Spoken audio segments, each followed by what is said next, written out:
I have a fun little challenge right here, more of a talking challenge.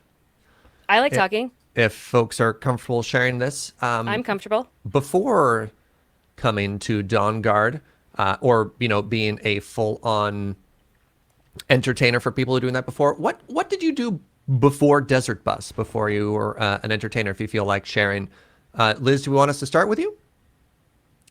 Yes. Before, in the before times. Yes. Okay. So I am professionally by trade an event manager, mostly in pop culture. I feel like I'm doing an interview now. And this is why you should hire me because Oh, you are being graded. I am currently unemployed, so you can hire me to organize an event. It's funny because live events like in person, like conventions, just aren't happening as much right now, which is great. So anyway, I met people here by doing a bunch of shows like Woodstock and met a bunch of other nerds who were doing nerdy things and then discovered that there was this cool charity called Child's Play and there was a desert bus and then I was like, I'm an event manager. Let me bring my skills to you and manage your event. And then I secretly worked my way onto the stage. Aha! And that's what I'm Wait a minute, doing you're on now. the stage. How did that happen? Wait, wait, wait. Aha! Evil Liz. There we go. No, the evil goatee.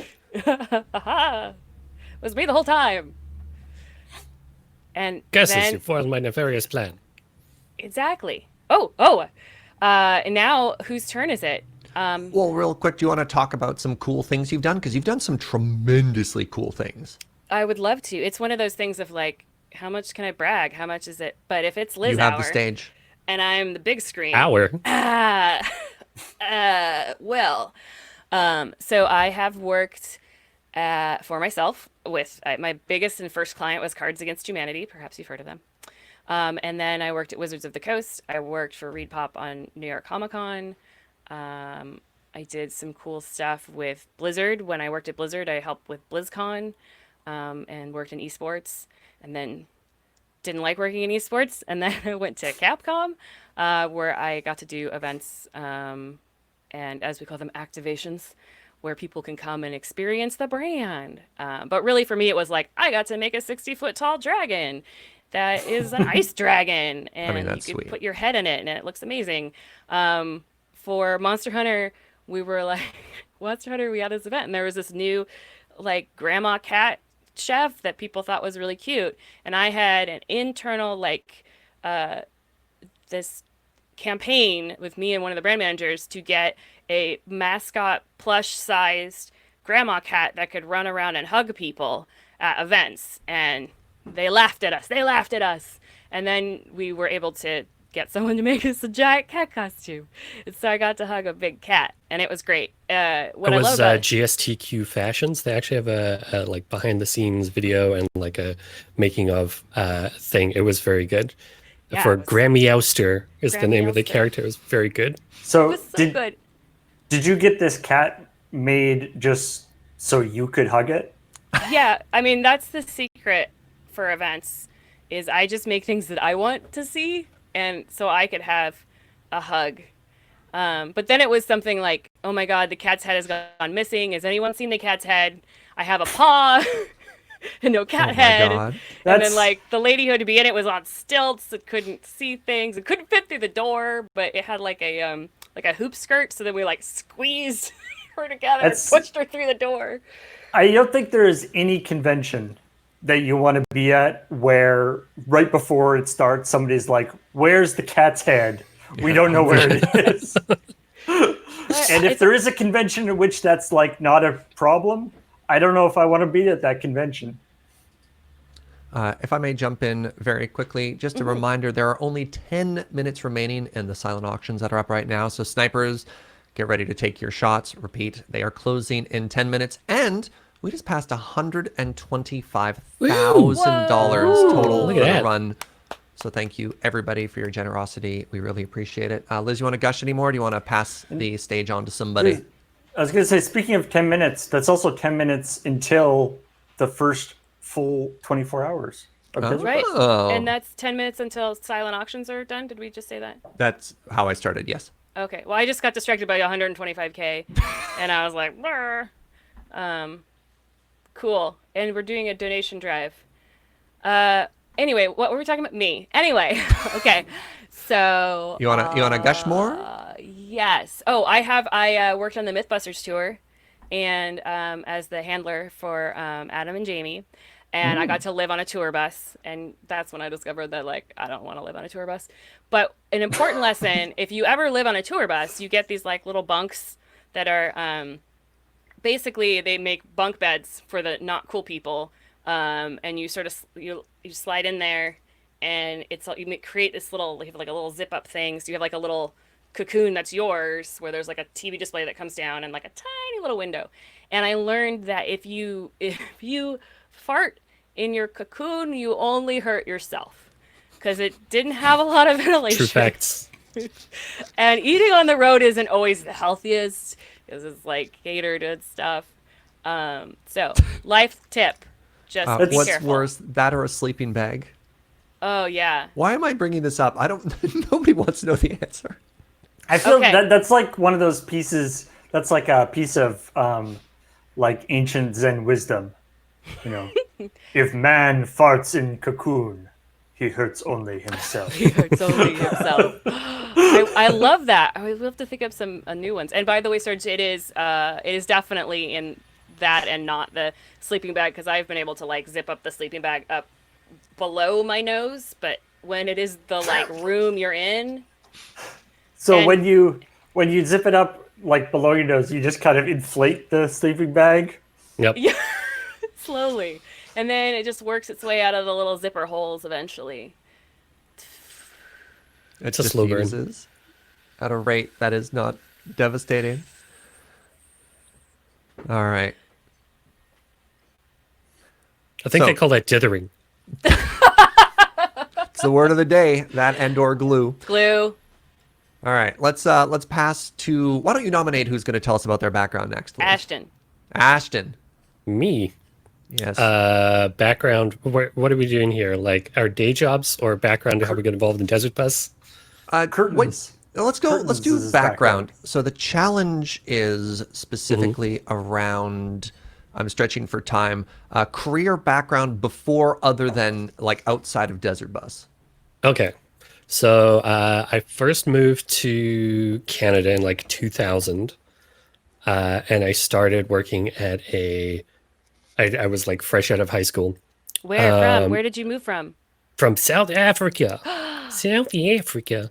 Is that That in was, the that was a country of terrible like Africa? hybrid South African, Australian, New Zealand accent I did there.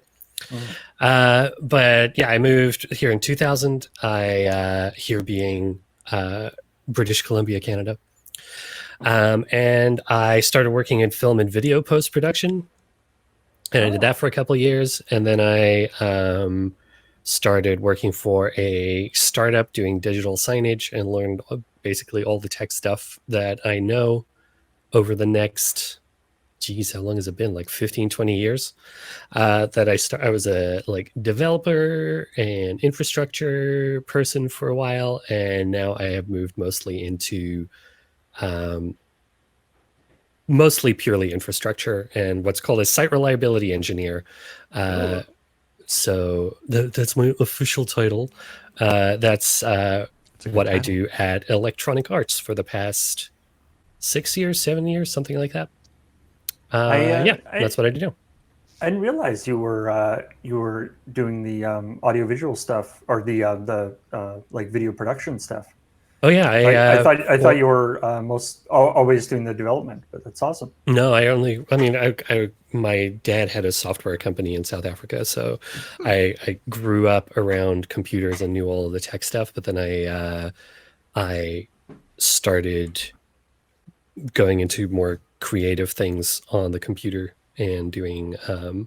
I started with nonlinear editing, which is basically editing on your computer, what everybody does now, instead of the old analog way, which is tape to tape. Right. Remember when So I that did had a to be little bit of that. specified? I did a little bit of that. I did a little bit of nonlinear editing, and I learned After Effects as well during those few years. So I still have a bunch of like audio. That's where I started learning about audio and video and compositing and all that kind of stuff. So I did that for a few years, and that information has helped me a lot over the years for various things, including Desert Bus. But I got started with Desert Bus mostly doing like developing and doing the backend system and the website and all that stuff, and making sure the infrastructure was stable.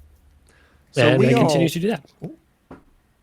We are all, of course, very knowledgeable, and we all know what it means to be a site reliability I engineer. know. Of course.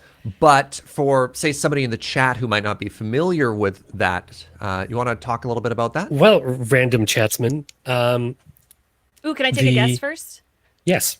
Okay. Please do. Is it like Sneakers, the movie, where you try to break into banks to see if their security is cyber liable enough, and then yeah. you steal money, and then you have to give it back, but then they pay you for it? Yes. But, like, I the am internet. legally required to at least 5 times a day say I'm in. Yay! Otherwise, I don't get paid. Is it on your business card? Yes. Yeah, just As hashed you, in, it's and like on the back it says I'm in. and then yeah. they're like, "Oh, do you have to say?" And I just like flip over the card, and just on the back it says I'm in. You've been Real. hacked. Yeah. But for a cyber reliability engineer, basically is involved in the infrastructure side. So like taking your application and deploying it and making sure it's monitored and stays up, and like if it crashes, it self heals, and basically making sure the thing you are deploying is reliable. So like, it's a bunch of different disciplines. It's like storage and networking and servers and anything to do with infrastructure, essentially. So are you saying site reliability Site. or Yes. cyber liability? They can be very closely connected. Cyber site reliability deniability. It's and I mean Site reliability engineer. that's like it's the epitome of the if you're doing your job, no one knows it's happening thing, right? Yeah, that's Ah. exactly it. Like cool. I always you think about like I mean just whatever 2 or 3 days ago when YouTube was down for 2 hours, right? And it was just like there were news articles everywhere about that, like that YouTube was down for 2 hours. There's Like- a lot of people frantically working behind the scenes, like me frantically working behind the scenes, going, "What's broken?" Just Yeah. sweat. Yep. always- So, like, ideally, a bunch of alarms go off, and I get notified that something broke, but it self heals and comes back up, and nobody in the public knows that it healed. That's the like ideal situation. How many nines are you on, my dude? I'm all See, that's a tech nines, joke. man. That's a tech joke. The Do you just turn it off and back on again? That's Usually, a tech yeah. joke. I always loved the I worked in television a little bit, just on like local stuff, and but I know enough to know whenever it doesn't. I mean, it happens less and less now that everything's more automated and digital, but that thing where like sometimes if you're watching TV and watching a bunch of ads and stuff, and there's just like an ad will finish and they'll just be black for a few seconds. Mhm. You know that somewhere in some control room somewhere somebody is going like, why is there black right now? What Why am I happened? not seeing any video right now? There What's must happening? never ever be any black. Hell, Yeah. what's going on? Get everyone on the phone. Get them on the phone. Get them on the phone. What's happening? I actually did. I did a few broadcast things, and I probably the biggest thing that I did in my like 1 year, 1.5 years of editing, was I actually bonded with Ashley over this because she's from Powell River, the Powell River Lumberjack Championship. I don't know if any of you are familiar with lumberjack sports, but where they're like saw down logs really quickly and do log rolling, and they climb up things really quickly. It's actually but pretty good TV, yeah. It's Where- it's Yeah. fun. Flannel? But yeah, I because I was like first year editor, somebody had screwed up the time code on it.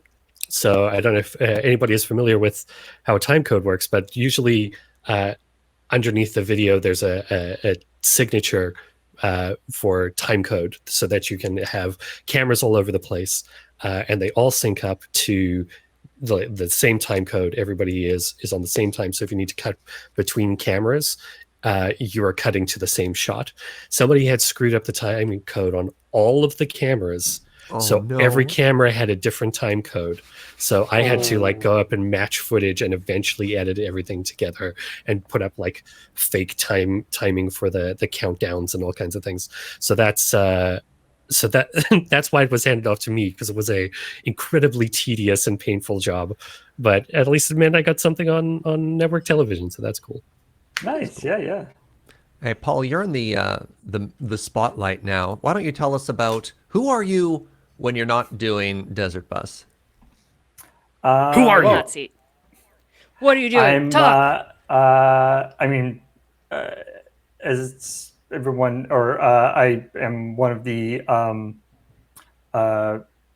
founders, owners of Bionic Trousers Media, which is the parent company of Loading Ready Run, which is a sketch comedy and video game streaming website that hopefully you know about. If you don't, that kind of makes me sad. There are many for anybody who's not familiar. There are many members from Loading Ready Run here. Hey James, Hello, I'm back. which is why Paul would be sad. And, Hey James, you got me a muffin. I'm. And that's Thanks, where, man. You're welcome. I appreciate it. and That's in fact, James is broadcasting from one of our studios. Yeah, so that's what I do at the moment, which is kind of a surprise, in the sense that that was in no way my goal in life, I guess, to run a company, but it sort of happened that way. Graham and I started producing videos, 17 years ago. 17 years ago? I know, because I was 20. Oh, that would make you 29. Exactly, yeah. 29 for the 8th year in a row. I see what you did there. I I have a friend who never got older than 21. Same way. So yeah, we started producing silly videos, and we kept doing that more and more and more, and then and it eventually got to the point where, due to getting some contracts with companies, we were able to make that a full-time job for Graham and I. And in order to make that happen, we had to have an entity with which we could sign a contract with the Escapist at the time was. So we created, set up a company, and then we kept going from there and expanded, and have been able to bring on more and more people and so forth. And yeah, it's pretty neat that way. Yeah, you stream 7 days a week. Yeah. So much streaming. I mean, 7? before Loading Ready Run was a full-time job, I was primarily a web developer. My last job that I actually worked for somebody else, I worked for a company that designed museum exhibits, which was just pretty cool. I did graphic design for them and different stuff. If you've been to the Oregon, My Oregon exhibit in Portland, or the Atomic Testing Museum in Las Vegas, or the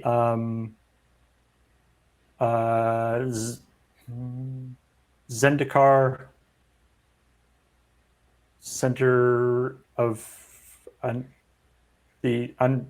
forget what the full name of it is, but in Texas, there's the Zendikar Cultural Center, I think, or something like that. I did work on all of those. The company that I worked for, designed those exhibits, and I did some work with that, designing graphic panels and that kind of stuff. Zendikar is in like the plane Not in Zendikar. Magic. Yeah, not Zendikar, wow. It's wow. It's not Zendikar. Impressive. Wow. Zanzibar? Zaboomafoo. Zombo.com. Zimbabwe? Zillow. Ah. Zeboing. They're a First Nations tribe in I believe down in Texas. Oh, cool. Okay. Wow. Yeah. that connection to Zendikar. Yeah. We just did the PPR. It makes sense. Yeah. So anyway, if you've seen any of those things, I did some work on that, and then after I was laid off that job, I got laid off that job, and then went back and started working for them as a contractor for a while because they laid me off and then realized that I was doing a bunch of work that they needed. Indispensable. So I was like, I'll come back as a contractor for twice as much money as I was being paid for before. But and then I spent quite a few years doing self-employed as a web designer. And I think the majority of websites that I designed are probably gone now, except for, of course, the Loading Ready Run website, which is massively out of date, but is something that I worked on. But yeah, it turns out technology needs to be maintained. Weird, eh? I know, right? Sometimes you can just let it fall to ruin. It's better. If anybody has not checked out Zombocom, I encourage it. I did not work on Zombocom.